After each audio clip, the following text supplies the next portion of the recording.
Hello! It's been a long couple of days. I don't remember when I slept properly. I can hear some of my friends yelling at me, but I just want to finish this for you guys. Okay, so I'm just gonna take off some stuff. My hands are getting a little dry from the hand sanitizer all the time. I'm gonna show you what my process on making masks are, so like you can see how much work goes into what I'm doing to put on your face. And everyone, I've seen so many people that are doing amazing work with making so many masks. People at my work, I don't know if I should shout out yet, but like, you know, amazing stuff. Donating masks and 3D printing face shields for the great population. So this is chalk. I'm using it. It's a lot easier for me to trace out and optimize how much fabric I cut, because my mom actually does check my scrap pile to see if I waste too much. And then after, if I waste too much, she says, "Do you want me to cut it for you?" I'm like, "Ma, I love you, but please." And I couldn't find my colored chalk, so we're working with white. Oh, wait, I want white. This is actually a child's mask pattern, because I cut all the adult ones. I saved the child ones for last because I don't have a lot of masks for children that I have to make. I think I have to make about 20. So, you know, then they get to choose. I want to promote them wearing masks, so I was like, I'll make you whatever pattern your child wants. Go for it. Okay, because it's white on white, I always gotta check. That's pretty good. Okay.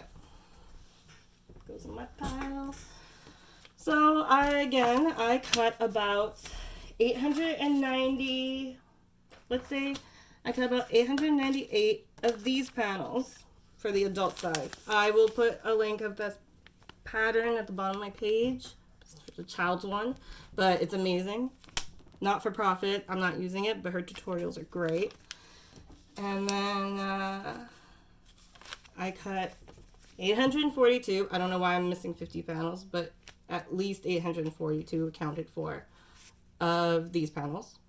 Because you need 2 for each mask. So I got 4 here. This is enough. I got 8 panels, enough to make 2 masks.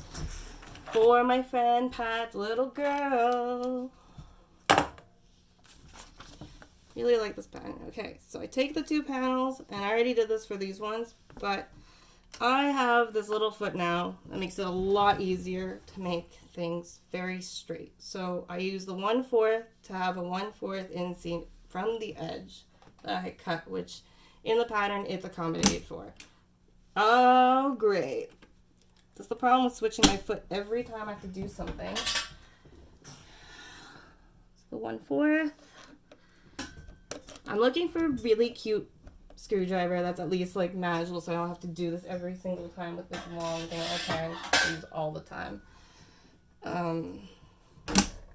Something girly though. I want something like some pink one. I know you handy people. Find me one. No. Please don't throw screwdrivers at me. My friend Val already tipped me in corn one time, and like, I'm not good at catching things, and in quarantine I'm not gonna come up to you, so like, I didn't catch it, bent my like fingers backwards, but it was pretty good. So thank you for the tip anyways.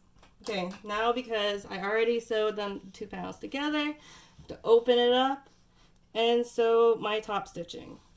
But every time I do that, Mr. Screwdriver comes out.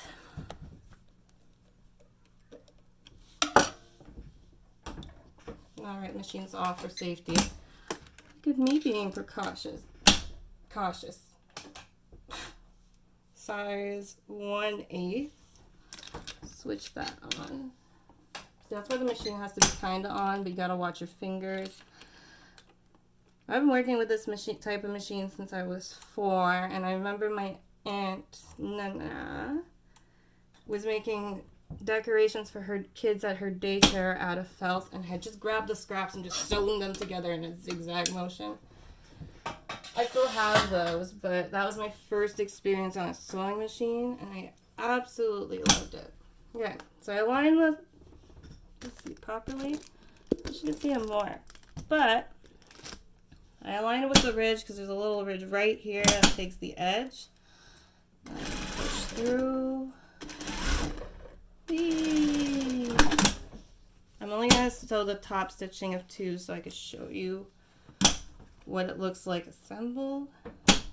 Just to show you the process of one mask, let alone 400 and whatever, even 270. In total, it's going to be 500 almost masks and almost 100 people supplying, which makes me super happy.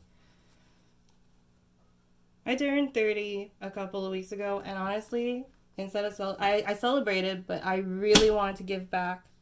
So my estimate goal was I wanted to deliver about 300 masks.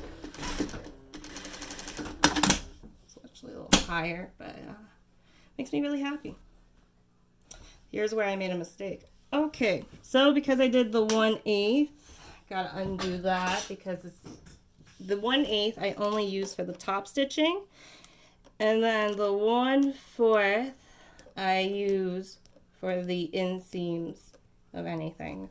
This makes everything very even.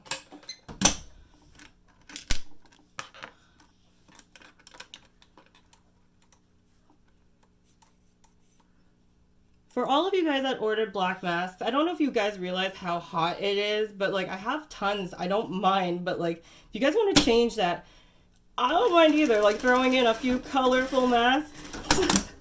Like it was really hot today and yesterday. Thank goodness my father put in the AC for me. Great to be back with them. A rough couple of years.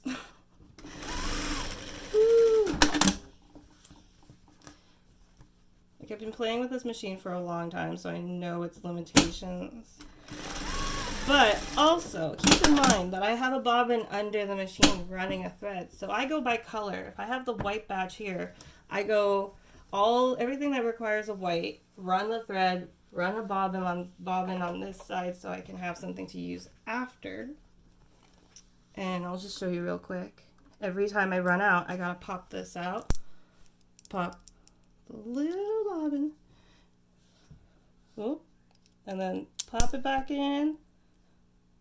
Run the thread a little bit. Pop it back in the machine. Every single time. If I switched from black, because there's black, red, purple, blue, and green. I've managed to kind of use the white for a lot of other colors. But for certain ones, like, I'm not going to change that for the... So I turn it inside out, all of it. And I align the edge, and I do a top stitching along the edge. Side.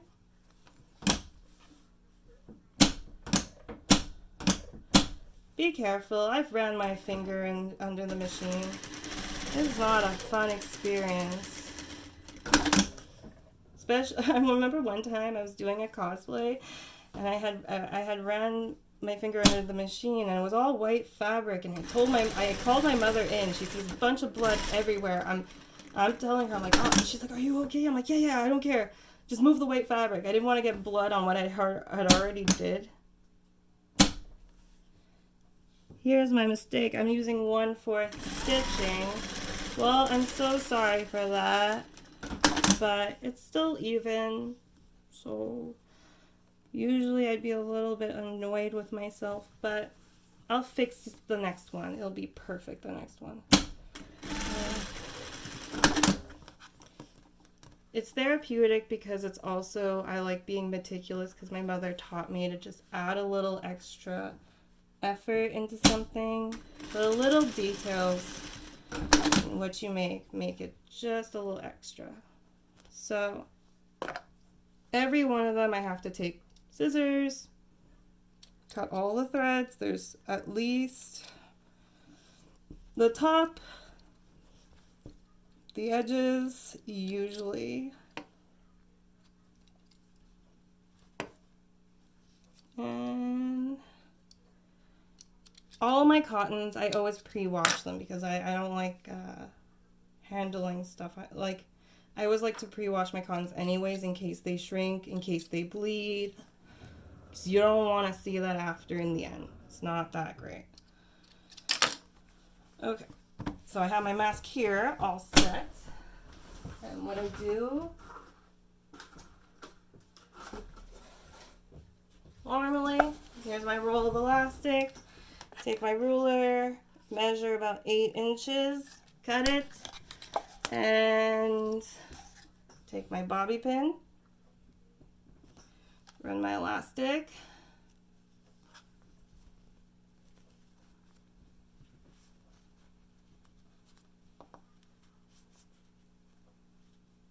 sometimes it always gets caught onto something and I'm like, why?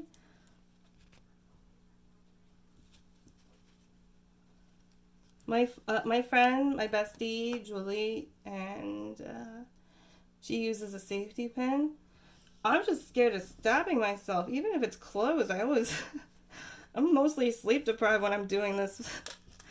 There's chances that I might injure myself, let alone, you know, working with an industrial sewing machine at night when you're sleepy. Okay, and I knot it. And then when I'm done my whole batch, it all goes in the wash. Wash, dryer. I package it with a little letter and one of my little business cards that were old from when I used to do conventions and have a table. And there you go, a little mask for a little girl. Have a great day. Subscribe.